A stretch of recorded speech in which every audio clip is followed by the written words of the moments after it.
নমস্কার বন্ধুরা, আমার চ্যানেলে আপনাদের সকলকে স্বাগত। আজ আমি আপনাদের কাছে সরস্বতী পুজো স্পেশাল ভোগের খিচুড়ি রেসিপি নিয়ে চলে এসেছি। সরস্বতী পুজো আমাদের প্রত্যেকটা বাঙালিদের ঘরে ঘরে হয়, আর আমরা মাকে ভোগ হিসাবে খিচুড়ি নিবেদন করে থাকি। আশা করি আপনাদের সকলের এই রেসিপিটি খুবই ভালো লাগবে। আর ভালো লাগলে লাইক, শেয়ার আর সাবস্ক্রাইব করতে একদম ভুলবেন না। ভোগের খিচুড়ি বানানোর জন্য আমি এখানে 200 গ্রাম মুগ ডাল নিয়েছি।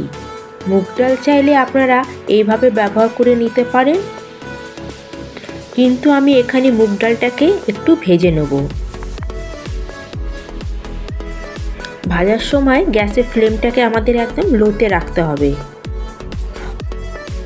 শুকনো খোলায় ভাজলে ডালের গন্ধটা খুব সুন্দর আসে, আর আপনাদের ততক্ষণ ভাজতে হবে যতক্ষণ না এটা হালকা লাল না হয়ে আসে।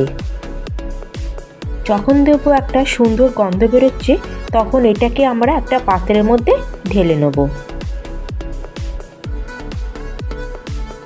ডালটা ঠান্ডা হলে জল দিয়ে ধুয়ে নিচ্ছি।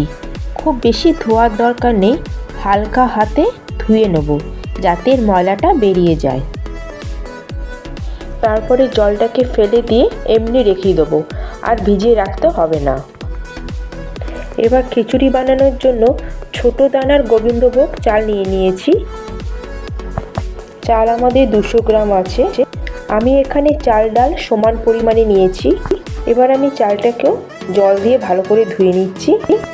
খুব বেশি ধুতে হবে না, জল দিয়ে একবার ভালো করে ধুয়ে নেবেন। এবার আমি খিচুড়ি বানানোর জন্য একটা কড়াই নিয়েছি।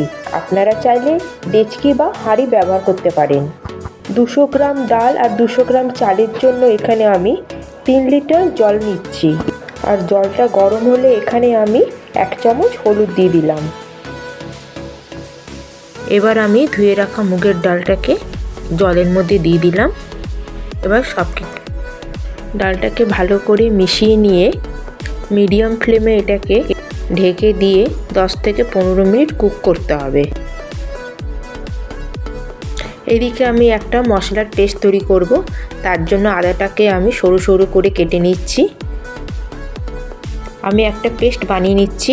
তার জন্য মিক্সিং জারে দিয়ে দিলাম আদা, আর ঝালের জন্য দিয়ে দিচ্ছি 3টে কাঁচা লঙ্কা, আর আমি এখানে দিয়ে দিচ্ছি 1 চামচ রাঁধুনি। এই রাঁধুনিটা দিলে ভোগের খিচুড়ির টেস্ট অনেকটাই পাল্টে যায়।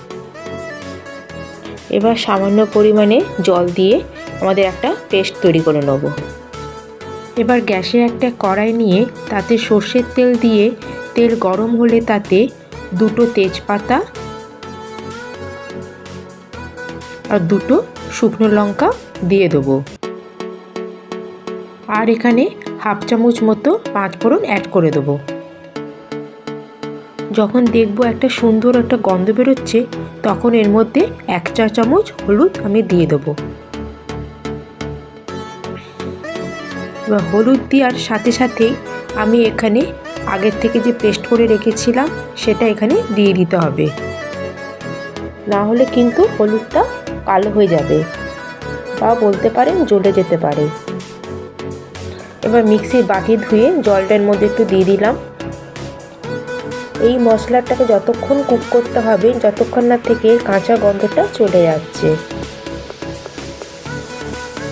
3 থেকে 4 মিনিট এটা মিডিয়াম ফ্লেমে আমি কুক করে নেব।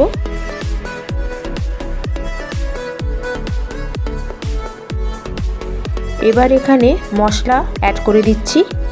এখানে দিয়ে দিচ্ছি 1 চামচ কাশ্মীরি লঙ্কা পাউডার, 1 চামচ ধনে পাউডার, আর 1 চামচ জিরে পাউডার। এবার মশলাগুলোকে সব ভালো করে আমি মিক্স করে নিচ্ছি।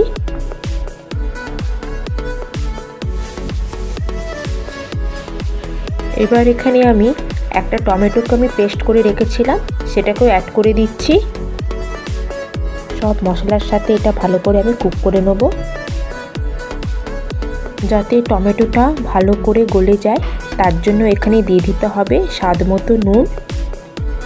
গ্যাসের ফ্লেমটাকে আমাদের এই সময় একদম লোতে রাখতে হবে। মশলাটা এদিকে ততক্ষণ হতে থাক, ওইদিকে দেখে নিই ডালটা কতটা সেদ্ধ হয়েছে।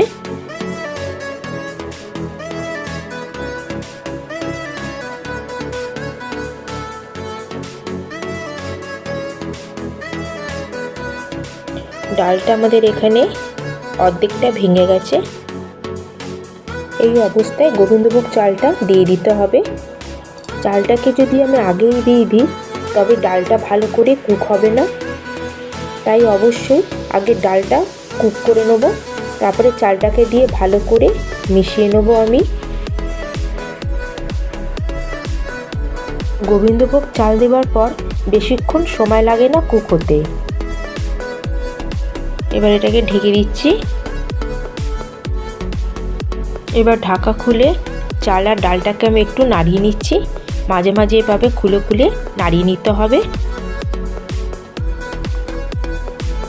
এবার ওইদিকে মশলাটাও হয়ে গেছে। এবার এই মশলাটা চাল আর ডালের সাথে অ্যাড করে দিতে হবে। এবার ঢাকাটা খুলে দেখে নেওয়া যাক চালটা কতটা সেদ্ধ হয়েছে। এখানে প্রায় চালটা 80% মতো কুক হয়ে গেছে। 80% মতো কুক হয়ে যাওয়ার পরেই আমাদের মশলাটা অ্যাড করতে হবে, কারণ মশলার মধ্যে টমেটো দেওয়া আছে, সেই কারণে আগের থেকে মশলাটা অ্যাড করে দিলে চালটা ভালো সেদ্ধ হতে চাইবে না। তাই অবশ্যই 80% কুক হয়ে যাওয়ার পরেই মশলাটা অ্যাড করে দেবেন। এটাকে ভালো করে মিশিয়ে নেব।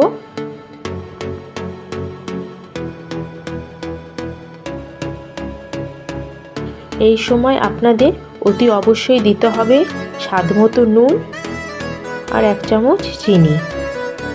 এবার এটাকেও ভালো করে খিচুড়ির সাথে মিশিয়ে নিচ্ছি।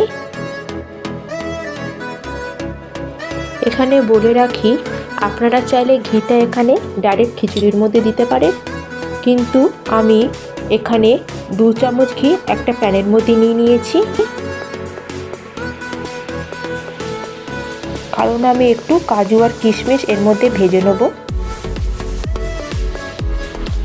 এটা একদম অপশনাল, আপনারা চাইলে দিতেও পারেন বা নাও দিতে পারেন, কারণ ভোগের খিচুড়িতে যদি একটু কাজু কিশমিশ মুখে পড়ে তবে বেশ ভালো লাগে।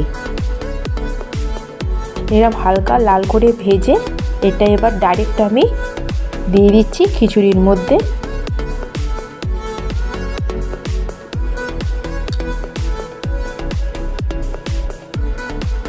এবার এটাকেও ভালো করে মিশিয়ে নিচ্ছি।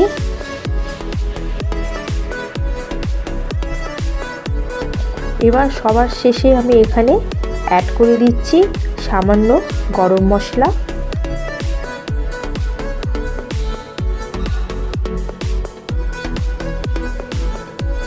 বেশ, তাহলে তৈরি হয়ে গেল আমাদের ভোগের খিচুড়ি।